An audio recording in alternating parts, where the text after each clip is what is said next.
Hey, what's good, fam? I'm here today to give you guys my full card breakdown of UFC Fight Night Strickland versus Hernandez. Just got back from jiu-jitsu. We're practicing some butterfly guard. Learned how to take the back from butterfly, get to the legs. Pretty cool shit that we learned today. I will say that. But I'm hyped. This card is kind of mid, though. I will say that. I think the main attraction, the Strickland versus Hernandez fight, really makes up for how weak the rest of the card is, if I'm going to be honest. Because I know everyone is hyped and excited for this fight. We got two guys, Strickland, who is known in the MMA community, and Hernandez, a guy who kind of flies under the radar. But this dude's nasty. This dude's good. He takes you into some deep waters, man, and kind of just like smothers you until you lose all hope. And that's when he either beats you to a pummel or gets a submission win over you. But super excited for this fight. The rest of the card, we got some decent people on the card. We got Melky Costa, we got Dan Ige, Ramiz Brahimaj, Osbourne, and the rest are just randoms or UFC newcomers. But hopefully it's a good one. Hopefully this fight card delivers. And to recap from last week, I know I said I would turn it around, and I did. In terms of picks, we went 10 out of 13. We just missed the first two, which, to be honest, the first fight of the card was Priscilla Cachoeira versus Claudia Sigala. And I even said, I was like, guys, this is a low-level first fight of the card, women's MMA. Please do not take this as put your house on it. I will say, though, I was wrong about the Jailton Almeida. You know, I'll wear that on my sleeve.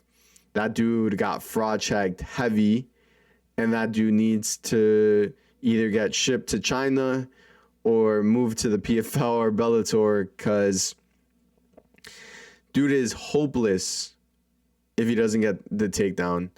I even lost all hope when I saw him shoot that first takedown and Rizvan Kuniev stuffed it. I was like, oh my God, this fight's over. And he did it so effortlessly. Rizvan just like got the underhooks and stood him up. And I was like, oh my God, this is, just cash me out here. I went to my sports book. I was trying to cash out. I kept clicking it. I was like, cash out, cash out. Because I knew it was over. I was like, this dude's not getting another takedown. Either Rizvan gets tired and maybe he gets a takedown, but there's no shot. After that horrendous takedown attempt, I was like, there's no way. And then in my head, I was like, I'm so stupid for betting against a Dagestani, because Rizvan Kuniev is a Dagestani, and was like, wow, man, never bet against a Dagestani, especially in a fight like that where Jailton Almeida just shit the bed. He didn't even let his hands go. He was scared to engage. I was like, what's the worst that's gonna happen? You're already losing the fight. Might as well just go out there and try to get a KO win. But ridiculous, man. That dude said he's going down to light heavyweight now. I don't know. But it was a major disappointment. And the other one was the Muin Gafarov Jacob Volkats fight. That fight was actually pretty entertaining, because it was back and forth. And I can't believe Jacob pulled off that submission win in the last round. Otherwise, Muin would have gotten the decision win. But hey, hats off to Jacob. All right, and now getting back to what we're all here for. UFC Fight Night Strickland versus Hernandez. Now that we recapped last week, caught you guys up on what new techniques we learned in jiu-jitsu. Let's go into the first fight of the night. We got Carli Judice versus Juliana Miller. Juliana Miller is not good.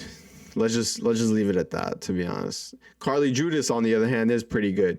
This girl's nickname is Crispy, and she is crisp on the feet. She has good kicks, good hands. She's fast. She also has good takedowns, good ground game. She will work the submissions, but she's more of a ground and pound girl, if I'm going to be honest. And in this fight, Juliana has really nothing to offer other than playing from guard, because her takedowns are horrendous. Her fight against Veronica Hardy, she just ended up on the bottom and tried to look for submissions. Her submission game isn't horrible. She put herself in decent spots, but Veronica saw those from a mile away, to be honest. Carli Judice, I think she gets it done on the feet. She probably gets a KO win over Juliana Miller. Juliana Miller is very flat. She has no hands whatsoever. And she just comes forward and looking for the takedowns. Carli Judice is honestly just going to piece her up on the feet. So give me Carli Judice to get this one done, probably by KO. All right, and then we got the first fight of the night. Just kidding. We got Yadier del Valle versus Jordan Leavitt. This is going to be a good matchup. I think this is a good fight. I'm still pretty high on Yadier, even though we know that Isaac Delgarian threw that fight. Yadier, before that, though, I went back. I had to see some tape because I was like, I can't rely on this guy. I can't rely on this guy off of that Isaac Delgarian performance, even though it was magnificent. He was fighting up a guy who was betting against himself. So he was doing some illegal, betting. But Yadier del Valle, before that, I think this dude is still the real deal. He's had some great performances. He is known to be mainly a submission guy, but he's got hands. He has power in those hands. He does strike pretty well, and he mixes it up good too, in the sense of he does well on the feet. We'll throw in a takedown, look for a submission, and if not, just strike and brawl. He has a pretty good chin too. I have seen him get in some back and forth exchanges. And he's fighting in a guy in Jordan Leavitt, who is primarily just a grappler. He's going to look to try to take you down and get a submission. He is coming down from lightweight to featherweight. I don't know if that's going to help or not, but there's just too many killers in lightweight for him. I didn't see him having any success there. But at featherweight, this is kind of a bad matchup for him to get introduced to featherweight and Yadier del Valle, because honestly, I see Yadier as being a top 15 featherweight, maybe 10.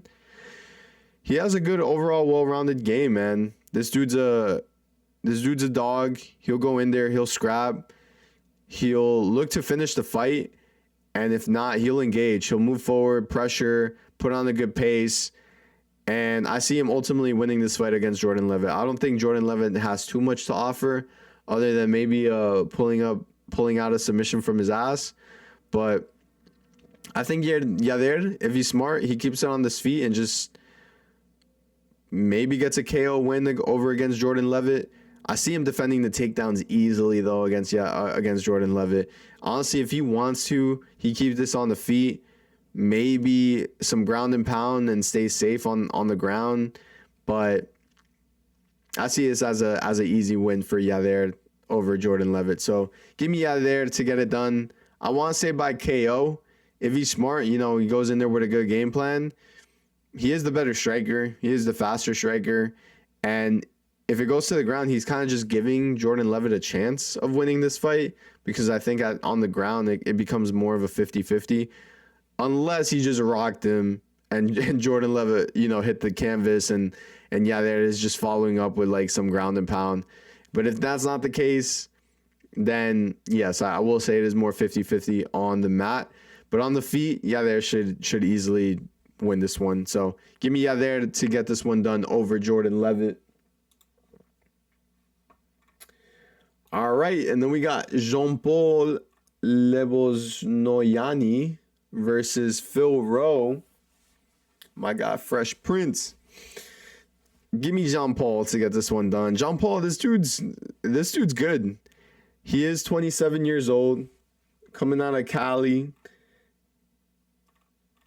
and he's put on a good win streak. I know he has had no fights in the UFC. One of them was a Contender Series win, but that KO was was nasty. I will say he hit a jab and threw a left kick, caught him clean, and then followed up with a right hand and put this dude away. That was a nasty way to get yourself into the UFC after that performance. This dude has power in his hands. He's fast. I saw some of his regional tape as well. Has a good submission game, has a good ground game. Overall, just good fighter. I think his bread and butter, though, is in his hands, in that power, in that striking ability. And against a guy like Phil Rowe, I think he gets it done. He doesn't even have to hit the mat, take him down or anything. I think, again, this is another fight where if it does go to the mat, you're kind of giving Phil Rowe like a chance. It's a slight chance, but honestly, you could just knock this dude out. I don't really think Phil has too much to offer here in this one either. Jean-Paul, he could be a good prospect, in my opinion. He could climb up welterweight. I could see him in the top 15. This dude has a good build, good power, good striking, and good ground game. So give me Jean-Paul to get this one done over Phil Rowe. I think he does lack a little bit of experience, but I don't think that's going to be a factor here. All right, and then we got one that I am actually pretty excited about. We got Ramiz Brahimaj versus Punahele Soriano. This is going to be a good one, guys. I'm not torn because I'm going to go with Ramiz Brahimaj to get this one done over Soriano. I do think this is going to be a close matchup. It's going to be a competitive fight. Both guys are on a 3-fight win streak. Both guys are coming in here with momentum. I just think I've seen more improvement in Ramiz than Soriano. Soriano is coming down from middleweight. He has looked a lot better at welterweight. He's been able to put together some wins at welterweight. But Ramiz Brahimaj used to be a guy who wasn't really on the radar, was a okay average fighter. But recently he's shown a lot of improvement. He's definitely worked on his game, sharpened his craft, and I think he just has more ways to win in this fight against Soriano. He's got a submission arsenal. He's good on the feet, and he can dog out a win by decision too. Whereas Soriano, I see him more of a brawler. I will say, in my opinion, Ramiz has the higher fight IQ. And I wouldn't be surprised if Soriano, shot a takedown on the guy who's coming off of back-to-back submission wins by guillotine. So I don't see Soriano shooting on him, and if he does, he's going to be in trouble. And Ramiz, on the other hand, is pretty decent on the feet. If this does turn into a brawl, that's probably where I'm going to favor Soriano because he does have heavy hands. However, if Ramiz is smart, he works at distance, throws in that jab, maybe mixes up some takedowns of his own or some ground game. But I'm going to just go with the guy who I think has more ways to win, has shown more improvement in their game, and I believe carries the higher momentum going into this one. These dudes are 33 years old each. And if they do want to make a run where I think Ramiz makes a bigger leap into, say, maybe even being in the rankings than Soriano. And that's ultimately why I'm going with Ramiz here. At 33, I'm pretty sure he's smart and knows that, hey, you really don't have a lot of time to kind of build up in a division that's already fucking stacked. Like, you look at the top 5, top 10, fucking killer's row welterweight. I think it's the most competitive division in the UFC, but I think he goes out there and just finds a way to win. I hope he doesn't get into a brawl because that's where he's gonna give Soriano a chance. He does come in with a good game plan. He comes out of, I believe, Travis Lutter, Travis Lutter, good gym. I think he goes in there with a good game plan over Soriano, plays it smart, maybe gets a submission win here, but ultimately give me Ramiz Brahimaj by decision. All right, and then we got Nora Cornolle versus Joselyn Edwards. it's another good fight. But honestly, I think Joselyn Edwards is going to get it done in the rematch. She's shown far more improvement, and she's getting a lot of praise right now. Granted, I think the praise is real in the sense of, she deserves it because her game has shown improvements a lot from the last fight they had, which was in two and a half years ago. And ultimately, I just seen her improve more than Nora Cornolle in her game, which is why I'm leaning to the side of Joselyn Edwards here. She's coming off of 3 wins. She knocked out Priscilla Cachoeira, which I think is a pretty good win. Cachoeira's nickname is Zombie Girl. So to put her out was pretty impressive because it's not that she's good. She just has a good chin. So it kind of shows that Joselyn does have power in her hands. Before that, knocked out Chelsea Chandler and then won by submission against Samiras Vidal. So her striking's improved. Her ground game's improved. She has good takedown defense now. Against a girl in Nora Cornolle who I have not seen show that level of improvement. She's kind of been just stagnant.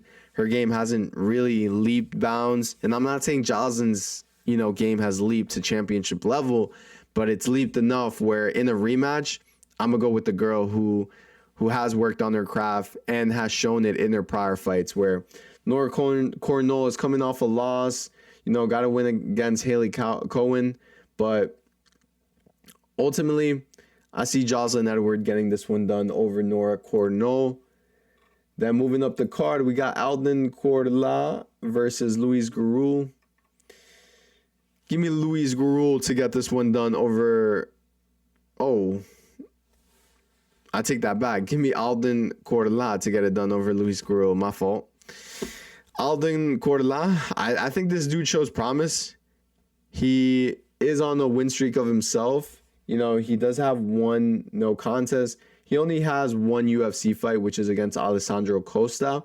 But I think that's a good introductory win for you in the UFC. To go in here and get a KO win over a guy like Alessandro Costa, that shows that you have potential. And I think this dude is a prospect at flyweight. He fights out of a good gym. He's fighting out of 4 Ounce Fight Club, which some of you may know that's where Joshua Van trains at. And I think it's good to have a guy like Joshua Van at your gym, one of your training partners. I did see him at one of his fights on the regional scene, and I think that just helps your mental, that helps your overall game. He has good striking. He does have good takedowns, good ground game. I think he prefers the ground and pound over the submissions, but I think he's good at both. Where Luis Gurule, on the other hand, I just don't see too much from him. He is a stocky guy. You can see those traps that he has. Dude's jacked. But I'm a favor the guy who's the better overall well-rounded fighter. I think he pieces him up on the feet. He's probably going to be faster than Luis. Knows how to throw good kicks too. And yeah, I see Alden being a top 15, top 10 flyweight, where Luis, I don't see that same potential in him. So give me Alden Corla to get this one done over Luis Gurule. And then moving up the card, we got Osbourne versus Alibi Idiris. I was kind of torn on this one, but I am going to go with Osbourne. I'm going to go with the dog here. Alibi, that loss against Jesus Morales really had a knock on his image, because he came here, he was undefeated. He was 10-0, and it just shows that there's levels to this game. The level of competition in the UFC is a lot higher than in the regional scene. And I did see some of his fights. He does have good striking, good ground game. I just think Adi Osbourne is the better striker of the two. He does have a reach advantage, which I like in this fight. And Adi Osbourne is no slouch on the ground. He has good takedown defense. He's fought the higher level of competition, even though he's lost. He's fought guys like Asu Almabayev, Hafifilo, Steve Ursek, who nowadays, I don't know if Serghei is good or he sucks, but he's somewhere in between. And then got a win against Luis Gurule by KO.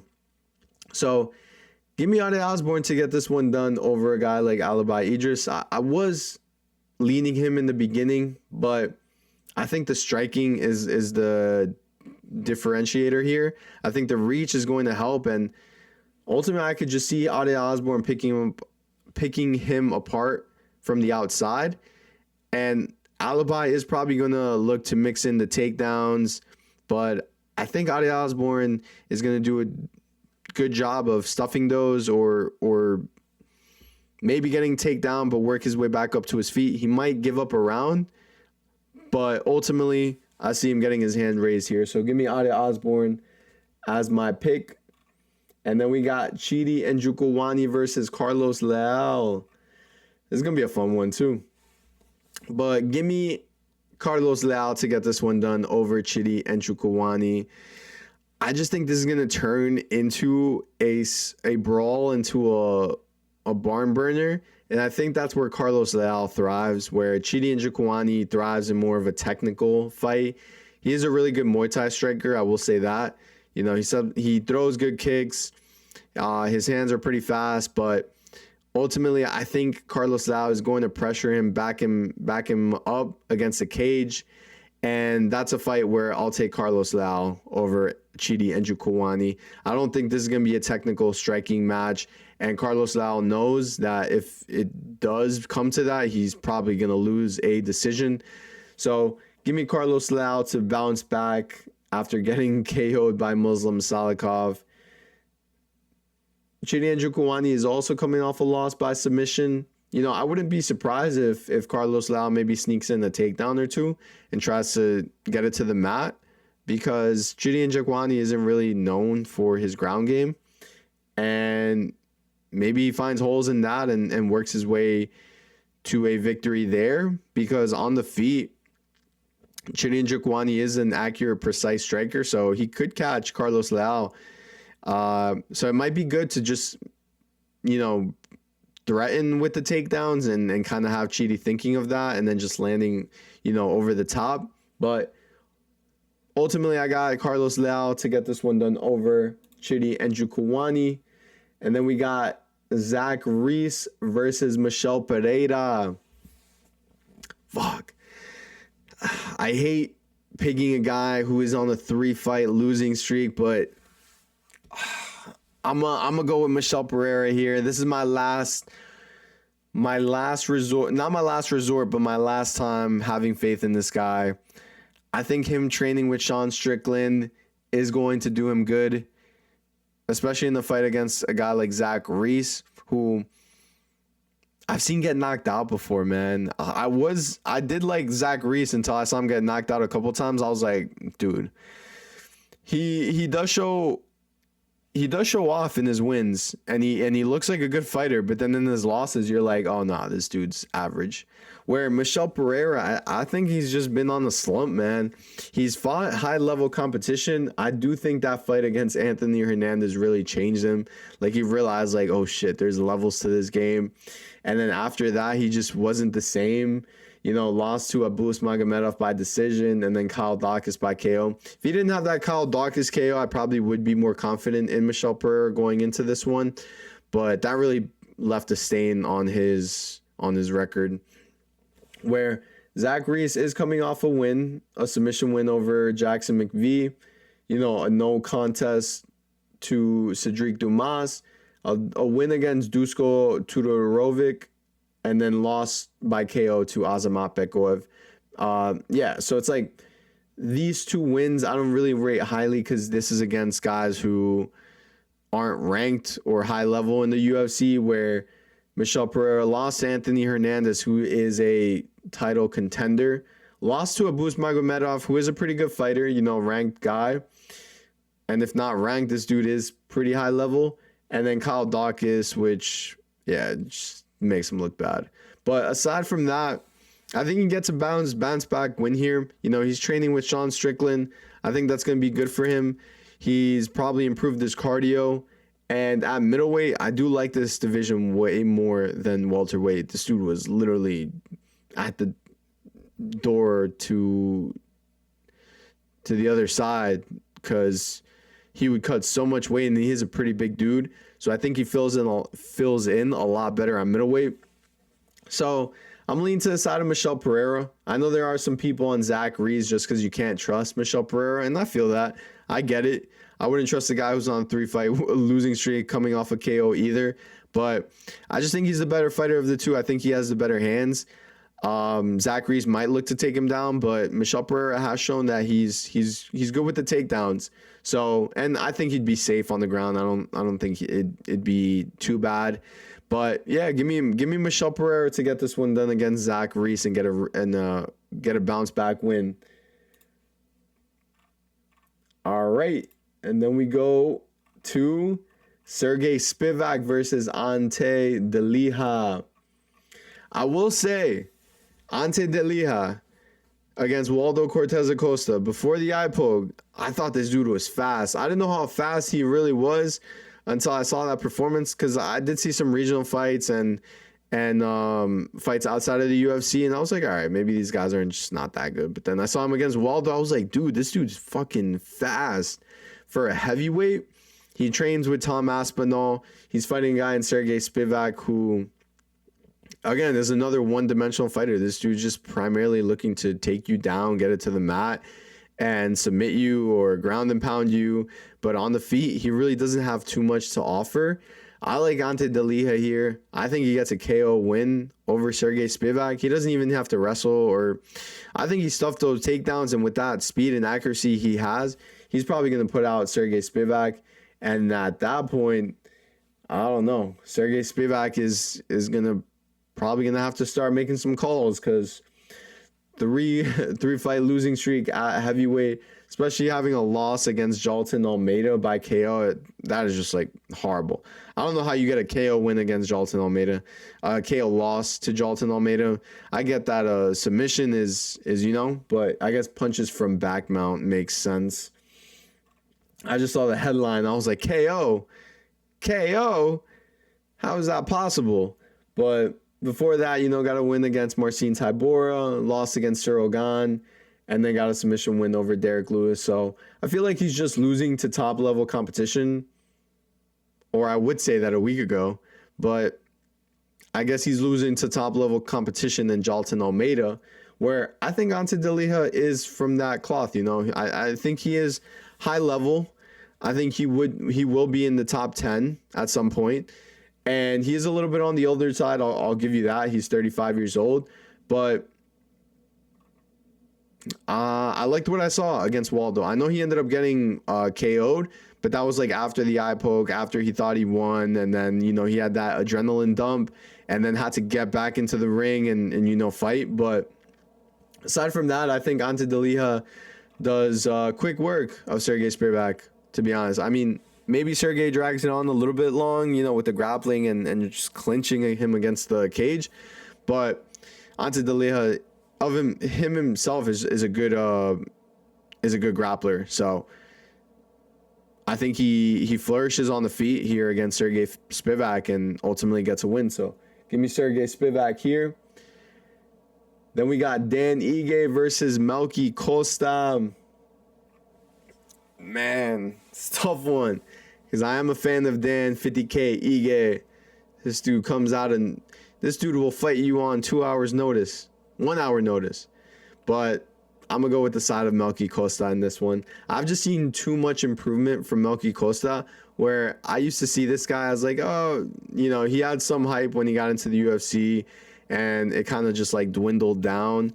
But, this dude turned a leaf, and now I think he's in his prime. He's just getting better. He trains out of Truth to Box. He's 29 years old. 5-fight. He's won his last 5 out of 5.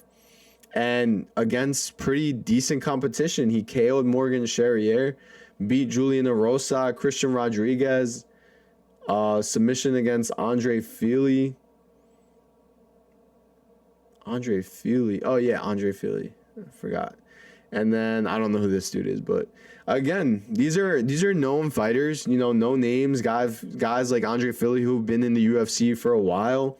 Christian Rodriguez, kind of like a gatekeeper to the top 15 or top 10 of the top 15 of the division.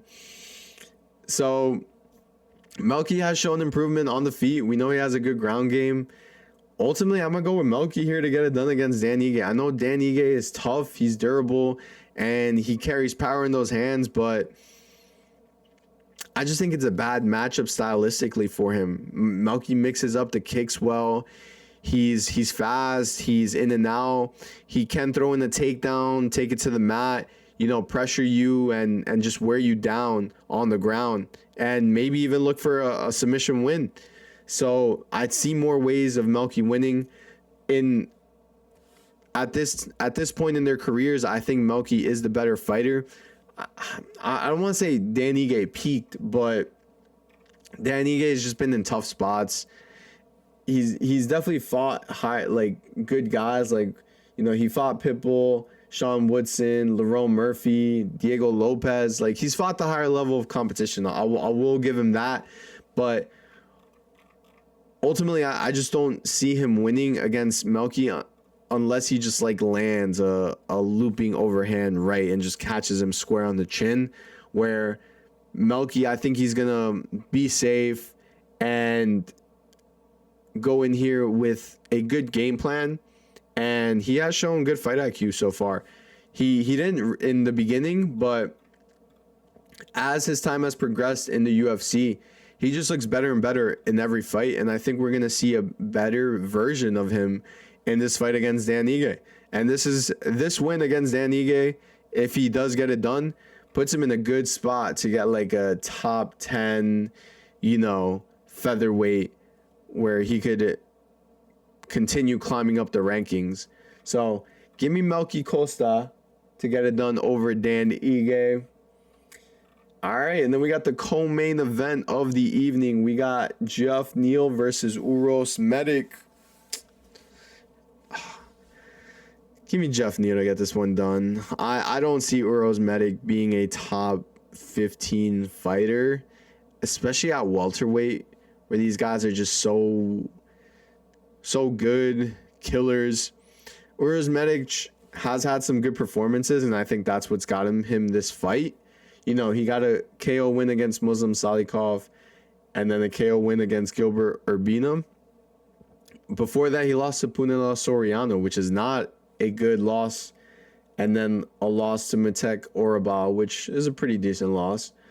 Where Geoff Neal, on the other hand, he lost to Carlos Prates, potential title contender, beat Dos Anjos, lost to Ian Gary, another, title contender. Lost to Shavkat Rakhmonov, another title contender, and then beat Vicente Luque. I see Geoff Neal getting this one done. I have no doubt. He is 35 years old, which is the only wrinkle I see here. But aside from that, they both carry powers in their hand. I just think Geoff Neal is better defensively. He sets up his punches better. And ultimately, I can see him catching Uros Medic, not the other way around. Uros, I just don't see him being a top 15 guy, and you kind of have to get through a guy like Geoff Neal to get yourself into the rankings. So give me Geoff Hands of Steel Neal to get it done over Uros Medic. All right, and then we got the main event of the evening. We got Sean Strickland versus Anthony Fluffy Hernandez. I hope this is a good fight. I hope Sean Strickland defends the takedowns and makes this one interesting, because Anthony Hernandez, we all know what he's going to go do. He's going to go smother Sean Strickland. He's going to look to take this fight to the ground and just pressure him, wear on Sean. But Sean has good cardio, and I do see that happening maybe for a round or two. But I do want to see how Sean holds up. I think Sean's only path of victory here is on the feet. He does have pretty good hands. He's sound defensively, as we all know. He's got the Philly shell style. And he is a BJJ black belt. He knows how to wrestle. He just chooses not to. He likes to do the man dance, as he would call it. But Anthony Hernandez, man, this guy just takes you into deep waters and keeps you there until you ultimately give up and either tap to a submission or get ground and pounded or just lose a decision. That cardio is elite. I just think Sean does also have elite cardio. Maybe not to that extent, just because from doing jiu-jitsu and rolling and grappling, it wears on you so much more than striking. Like I've done boxing, I've done Muay Thai, and it's not the same as being on the mat and having someone on top of you, putting their pressure and trying to work your way up, getting out of tough spots. It's just a different type of cardio. So I'm interested to see if Sean Strickland does keep up and that doesn't wear him down and ultimately leads him to kind of give up and either get caught by a submission or just get ground and pounded or even lose a decision just because he spent 3 or 4 rounds covering up on his back or, sat against the cage. So I see Anthony Hernandez getting this one done. This dude is the only guy, aside from maybe Imavov, that is going to give Hamza a tough fight. And I think Anthony Hernandez gives him a tougher fight than Imavov just because of that pressure, that cardio, that pace that he puts on fighters.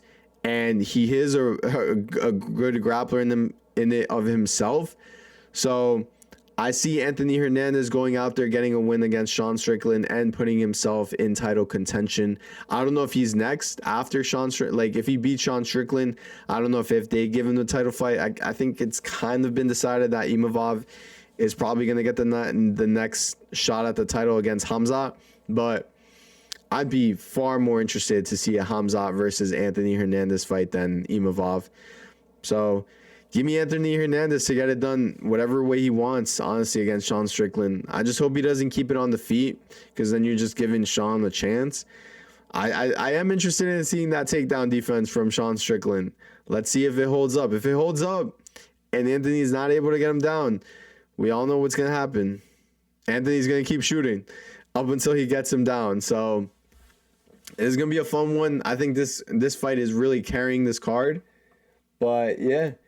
Just to recap, I got Carli Judice to get it done over Juliana Miller. Then Yadier del Valle over Jordan Leavitt.